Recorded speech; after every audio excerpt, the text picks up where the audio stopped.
মুহাম্মাদুর রাসূলুল্লাহ সাল্লাল্লাহু আলাইহি ওয়াসাল্লাম। আলহামদুলিল্লাহ ওয়া শুকরিল্লাহ। আল্লাহ তাআলা শানুহু ওয়া মানাফানুহু তাবারে অসংখ্য অগণিত লাখ কোটি শুকরিয়া যে মহান রব্বুল আলামিন আমাদেরকে দয়া করে, মায়া করে, মহব্বত করে, ভালোবেসে এই মহামান্য সুন্দর একটা পবিত্র চাঁদে আল্লাহর ঘর মসজিদে আসা বসার তৌফিক দান করেছেন এবং বিশেষ করে অন্তঃস্থল থেকে মুবারকবাদ জানাই যারা আজকে এই মাহফিল নদানে ইরফানি মাহফিলের আয়োজন করেছেন। বিশেষ করে আউশকান্দি বাজার ব্যবসায়ী কল্যাণ সমিতির উদ্যোগে আজকে আজিম শান আল্লাহ পাক রব্বুল আলামিন প্রত্যেককে কবুল করুন, আমিন। সর্বপ্রথম রব্বুল আলামিনের দরবারে শুকরগুজার করি যে মহান রব্বুল আলামিন আমাদেরকে সুস্থ রেখে রব্বুল আলামিনের বারগাহে আসার বসার এবং টুটাফাটা গোলামি আদায় করার তৌফিক দান করেছেন এবং রব্বুল আলামিনের প্রিয় হাবিব হুজুর মুহাম্মদ সাল্লাল্লাহু আলাইহি ওয়াসাল্লামের আজিম শান ইমানি নুরানি মাহফিলে আসার মতো বসার মতো তৌফিক দান করেছেন। আমরা খুশি না বেজার? খুশি। খুশির আওয়াজ আসতে না জোরে থেকে প্রত্যেকে বলি আলহামদুলিল্লাহ। সাথে লক্ষ কোটি দরুদ আর সালাম সেই নবীর প্রতি, সেই জিন্দা নবী, নূর নবী, হায়াতুন নবী, রাহমাতুল লিল আলামিন, যে নবীর নাম আসমানে আহমদ, জমিনে মুহাম্মদ। রব্বুল আলামিন বলেন আমি আমার এমন এক হাবিবকে প্রেরণ করেছি যে হাবিব জমিনে আর না আসলে আসমান হতো না, জমিন হতো না, যে নবী না আসলে আরশ কুরসি লৌহ কলম কিছুই হতো না, যে নবী না আসলে যে ইনসান হতো না, যে নবী না আসলে 18,000 আলম 80,000 জাত হতো না, যে নবী না আসলে জান্নাত জাহান্নাম হতো না, যে নবী না আসলে নবগণের নবুয়তি হতো না, যে নবী না আসলে ওলিগণের বেলায়েত হতো না, যে নবী না আসলে রাসূলগণের রিসালাত হতো না। আল্লাহু আকবার। ইয়া রাসূলুল্লাহ, মুহাব্বত দিয়ে বলনা ইয়া হাবিবাল্লাহ। ওই নবীর কদমে আমাদের লক্ষ কোটি দরুদ আর সালাম রব্বুল আলামিন কবুল করুন। বাচ্চার কথা বলে সমস্যা না, কথা যে কথা বলবা মানে তারপরে কথা বলবো না, চোখ কেউ কথা বলবো না, ঠিক আছে? আওয়াজ দেখো না আমিন, আওয়াজ দেখো না মারহাবা। যতটুকু আলোচনা চলবে থাকবেন না ভাগবেন, থাকবেন না ভাগবেন। আমার এর আগে কেউ ভাইয়া না, বেশিক্ষণ কথা বলবো, অল্প সময়। আমার পরে আবার আপনাদের যে মাদ্রাসার মুফতি হুজুর, আপনাদের প্রিন্সিপাল হুজুর উনি আসবেন, সুপার হুজুর আসবেন। এর মধ্যেই কিছুক্ষণ গুরুত্বপূর্ণ দু চারটি কথা বলবো রব্বুল আলামিন প্রত্যেককে শোনার এবং আমাকেও বলার, ইহার উপর আমল করার তৌফিক দান করুন, আমিন। দরুদ শরীফ পড়লে লাভ হয় না লস হয়? দরুদ শরীফ পড়লে কেমন লাভ? শাফা শরীফের মধ্যে, শাফা শরীফের রাইটার যিনি, লেখক যিনি, আল্লামা কাজী আয়াজ, উনি বর্ণনা করতেছেন দরুদ শরীফের ফজিলত বর্ণনা করতে। উনি বলতেছেন একদিন আল্লাহর নবী হুজুর মুহাম্মদ সাল্লাল্লাহু আলাইহি ওয়াসাল্লাম মসজিদে নববীর সামনে এরকম করে বসে, প্রত্যেকজন সাহাবী ওনার সামনে বসা, সাহাবারা ওনার সামনে বসা। আল্লাহর নবী হুজুর আরবি হুজুর নূর সাল্লাল্লাহু আলাইহি সাল্লাম খুব সুন্দর করে কোরআন হাদিস ভিত্তিক আলোচনা করতেছেন, কথা বলতেছেন, প্রত্যেককে নিয়ে কোরআন হাদিসের মাসলা মাসাইলগুলো ইসলাহ করতেছেন। এমন সময় দেখা যায় আল্লাহর রাসূল সাল্লাল্লাহু আলাইহি সাল্লামের সামনে একদল মধুভোগ আছে না, একদল মধুভোগ আল্লাহর রাসূলের সামনে দিয়ে কেমন শব্দ করে যেন গুরগুর গুরগুর করে যেন আল্লাহ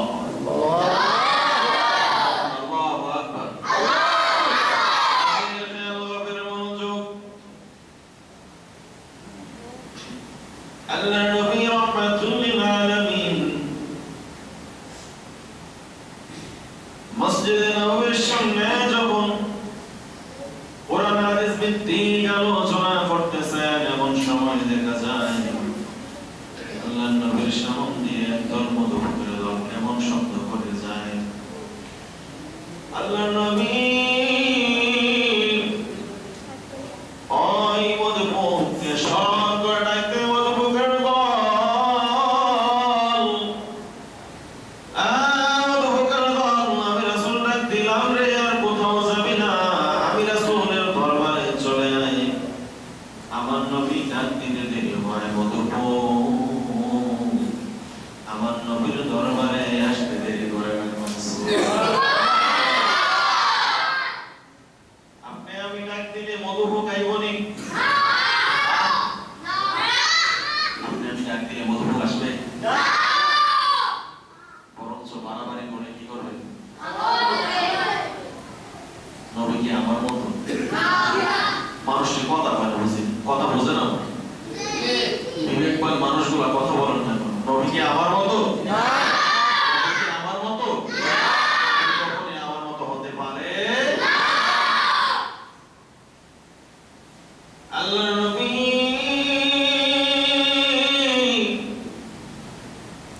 মধুভোগকে যখন ডাক দিল, মধুভোগ আমার নবীর কদমে হাজির।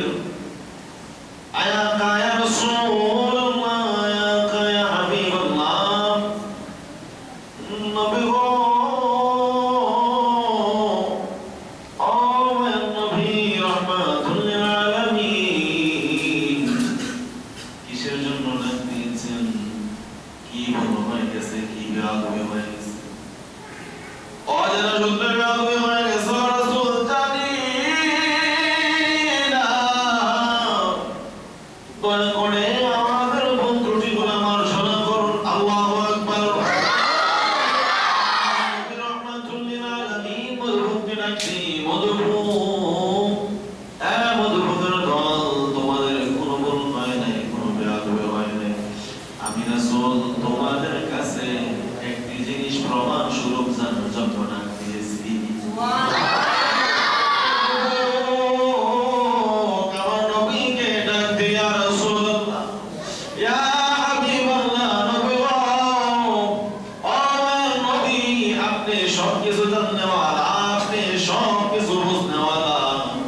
আমার আল্লাহ যখন দুনিয়ার মধ্যে আপনাকে প্রেরণ করাবেন, দুনিয়ার মধ্যে প্রেরণ করার আগে আমার আল্লাহ রাব্বুল আলামিন আপনাকে জান্নাতের মধ্যে ৭০,০০০ বছর ময়ূরের বেশের মধ্যে রেখেছিল।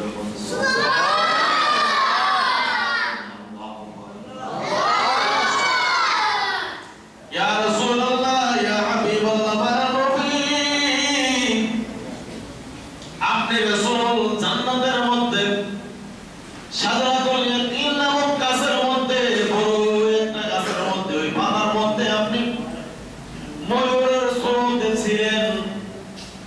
আপনি জান্নাতের মধ্যে ছিলেন। জান্নাতের মধ্যে দুনিয়া দিয়ে এমন কোন নিয়ামতের কথা ভাব নাই যে আমার আল্লাহ আপনারে জানায় নাই। সুবহানাল্লাহ। এমন কোন জীব জানোয়ারের কথা জানায় নাই, এমন কোন ইলমের কথা জানায় নাই, এর কোনো প্রমাণ নাই। ইয়া রাসূলুল্লাহ, আপনি সমস্ত কিছু জানেন, তারপরও আমাদের কাছ থেকে আপনি প্রমাণ কি জানতে চান? আমার নবী রাহমাতুল লিল আলামিন মধুভোগকে ডাক দেয়, মধুভোগ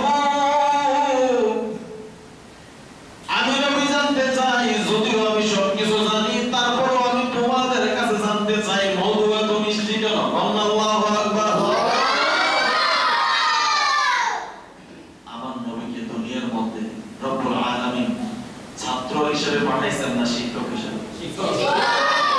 দুনিয়ার কোন মানুষ প্রমাণ করতে পারবে যে দুনিয়ার মধ্যে আমার নবীর কোন ওস্তাদ ছিল? আমার নবীর কোন ওস্তাদ ছিল? দুনিয়ার মধ্যে আমার নবীর কোন ওস্তাদ ছিল?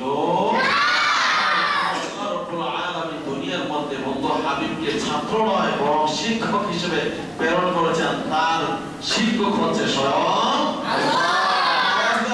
তার শিক্ষককে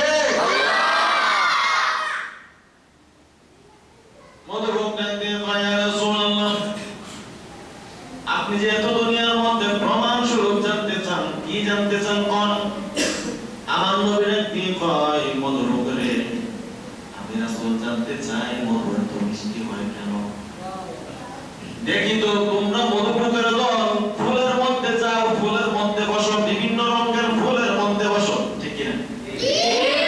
ফুলের মধ্যে বসো, ফুল থেকে একটা পানি আহরণ করো, এই পানিটা আবার মধু হয় কেমন করে? আমার নবীর প্রশ্নের উত্তরে মধুপুরের দল ডাক দিয়ে কয়, ইয়া রাসূলুল্লাহ, ইয়া হাবিবাল্লাহ, আল্লাহর হাবিব,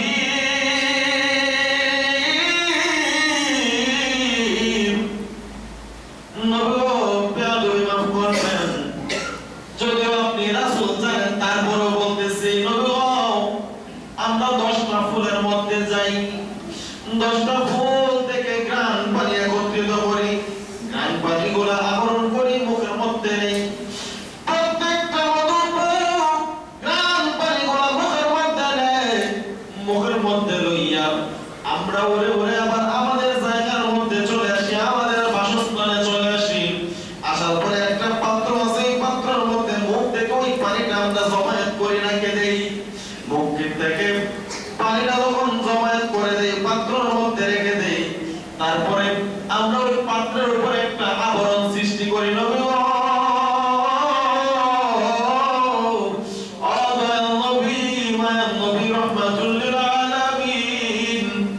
পাত্রটার উপর যখন একটা আবরণ সৃষ্টি করে দেই, ইয়া রাসূলুল্লাহ, নবী গো, ওই পাত্রের যখন পাশে আপনি রাসূলের উপর যখন 3 থেকে 7 বার দরুদ শরীফ পড়ি, আর আমরা তো যতর পাশ দ্বারা তাওয়াফ করি অর্থাৎ করতে থাকি, নবী গো,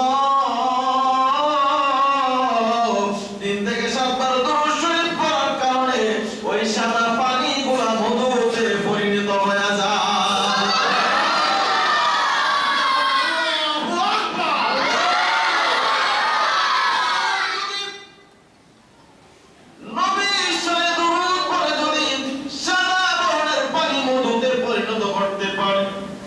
আপনি আমি নবীর উম্মত, নবীর উম্মত হইয়া শুধু উম্মত নয়, আমরা হচ্ছি সর্বকালের সর্বশ্রেষ্ঠ উম্মত, ঠিক নবীর উম্মত হইয়া নবীর দরুদ পড়ে আমরা কি আমাদের জীবনের গুনাহগুলো মাফ করতে পারি কি পারি না? এখন পারি কি পারি না?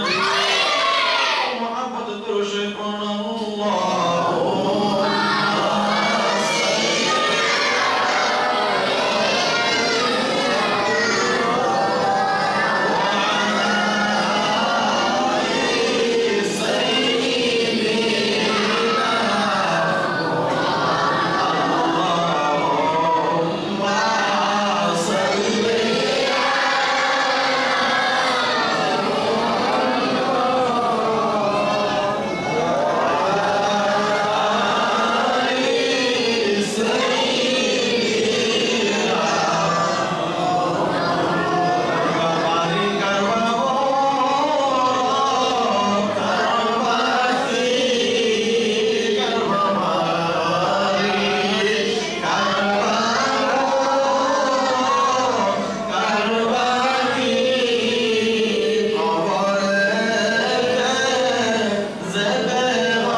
উম্মতের মান শান কতটুকু, এই উম্মতের মর্যাদা কতটুকু, আমি শুধু এই জিনিসটুকু বলতে চাই, এই জিনিসটুকু আমি শুধু আপনাদেরকে বোঝাইতে চাই। রব্বুল আলামিন দুনিয়া সৃষ্টি করার পূর্বে তার বন্ধু হাবিবকে সৃষ্টি করেছেন, ঠিক কি না? এতে কোনো সন্দেহ আসেনি? না। রব্বুল আলামিন হাদিসে কুদসির মধ্যে বলেন, লাউলা কালাম মা খালাকতুল আফলাক, আমি যদি এই বন্ধুকে সৃষ্টি না করতাম, না বানাইতাম, দুনিয়ার মধ্যে কোনো কিছু সৃষ্টি করতাম না, ঠিক কি না? যদি বন্ধু না বানাইতাম, 18,000 মাখলুক বানাইতাম না, 80,000 আরব বানাইতাম না, কোনো কিছুই সৃষ্টি করতাম না। যেহেতু মিলাদুন নবীর মাস, ঈদে মিলাদুন নবীর মাস, ঈদে মিলাদুন নবীর কিছু আলোচনা করব। রব্বুল আলামিন যেদিন তার বন্ধু হাবিব হুজুর মুহাম্মদ সাল্লাল্লাহু আলাইহি ওয়াসাল্লাম দুনিয়ার মধ্যে প্রেরণ করবেন, দুনিয়াতে প্রেরণ করার আগে আম্মাজান আমেনার রেহেম মুবারকের মধ্যে আমার দয়ার নবী ছিলেন, ঠিক কি না? যেহেতু মানব জাতির মধ্যে তিনি আসবেন, সেই জন্য আমার আল্লাহ রাব্বুল আলামিন মায়ের রেহেম মুবারক থেকে দুনিয়ার মধ্যে প্রবিষ্ট করাইছেন। অন্যান্য মানুষ আপনি আমি মায়ের পেটের মধ্যে যেমন করে এসেছি, আমার দয়াল নবী ওইরকম আসেন না।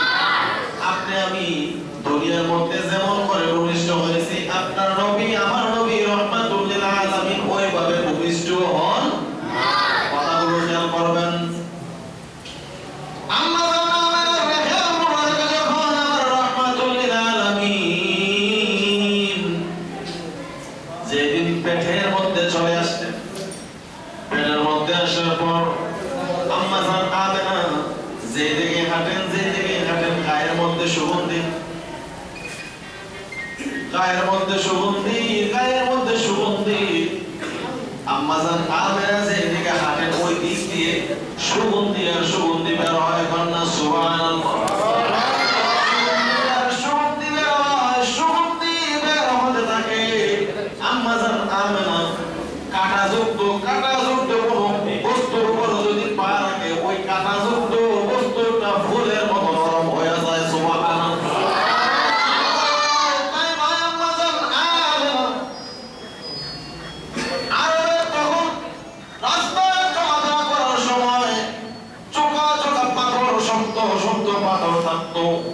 পাথর ওলার মধ্যে যখন পাড়া দিতেন, আম্মা জান আমেনা অচেতন অবস্থায় দেখতেন না, যখন পাড়া দিতেন রে, পাড়া দেওয়ার সাথে সাথে ওই পাথরগুলা তুলার মতো নরম হয়ে যাইত। কি বলবো, নবীর শান, নবীর রিসালাত, ঈদে মিলাদুন নবীর কথা কি বলবো।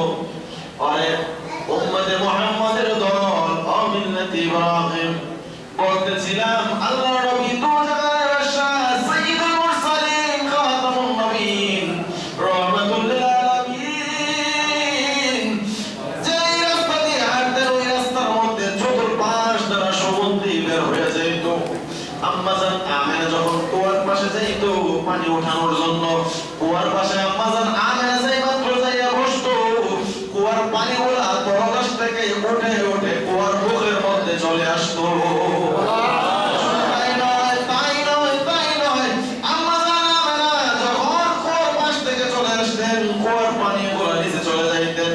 যে মাত্র আম্মা জান আমেনার শরীর থেকে যখন সুগন্ধি বের হয়, সুগন্ধি বের হতে লাগলো, সুগন্ধি বের হয়। আব্দুল মুত্তালিব দাদা, আমার দয়াল নবী সাল্লাল্লাহু আলাইহি ওয়াসাল্লামের দাদা জান যখন তৎকালীন সময়ে বড় ব্যবসায়ী ছিলেন, উনি শাম দেশ থেকে, ইয়ামেন থেকে এবং বিভিন্ন জায়গা থেকে উনি যখন ব্যবসার জন্য যাইতেন, কাপড়ের বিজনেস করতেন। শুধু তাই নয়, উনি মক্কার মুতওয়াল্লি ছিলেন, মক্কা কাবা শরীফের মুতওয়াল্লি ছিলেন, উনি সবচেয়ে বড় সর্দার ছিলেন। ওই সময়ের মধ্যে আরবের মহিলারা